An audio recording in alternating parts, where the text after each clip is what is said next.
આપણું આ search bar છે. આ સર્ચ બાર ઉપર આપણે ક્લિક કરીએ એટલે અહીંયા આપણે સર્ચ કરવાનું છે સ્ક્રેચ જુનિયર. સ્ક્રેચ જુનિયર આ ઓપન થશે.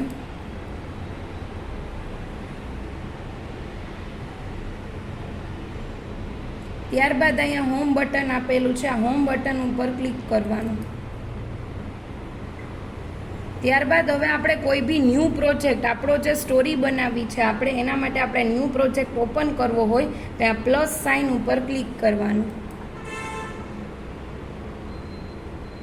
હવે આ આપણો છે એ ન્યૂ પ્રોજેક્ટ ઓપન થઈ ગયો છે. હવે આ કેરેક્ટર છે એ આમાં ઇનબિલ્ટ આવે છે. હવે આપણે આ કેરેક્ટર ડિલીટ કરવો હોય તો આ કેરેક્ટર ઉપર આપણે લોંગ પ્રેસ કરી અને અહીંયાથી આપણે એને રિમૂવ કરી શકીએ છીએ. હવે એના પછી કોઈ બી સ્ટોરી બનાવવી હોય તો એ પહેલાં તો બેકગ્રાઉન્ડ જોઈએ. બેકગ્રાઉન્ડ આપણે અહીંયા જો આપણને સિમ્બોલ છે આ બેકગ્રાઉન્ડનો, ત્યાં આપણે ક્લિક કરશું એટલે આપણને અલગ અલગ બેકગ્રાઉન્ડ દેખાશે. તમારે જે કાંઈ બી બેકગ્રાઉન્ડ જોઈએ છે એના ઉપર ડબલ ક્લિક કરો એટલે તમારું બેકગ્રાઉન્ડ છે એ અહીંયા વિઝિબલ થશે. એના પછી હવે કોઈ બી સ્ટોરી આપણે કરવી હોય તો એના માટે કેરેક્ટર છે એ મોસ્ટ ઇમ્પોર્ટન્ટ છે. હવે કેરેક્ટર જોવું હોય આપણે તો અહીંયા એક પ્લસ સાઇન આપેલી છે. આ પ્લસ સાઇન ઉપર ક્લિક કરશો એટલે તમને અલગ અલગ કેરેક્ટર્સ બતાવશે.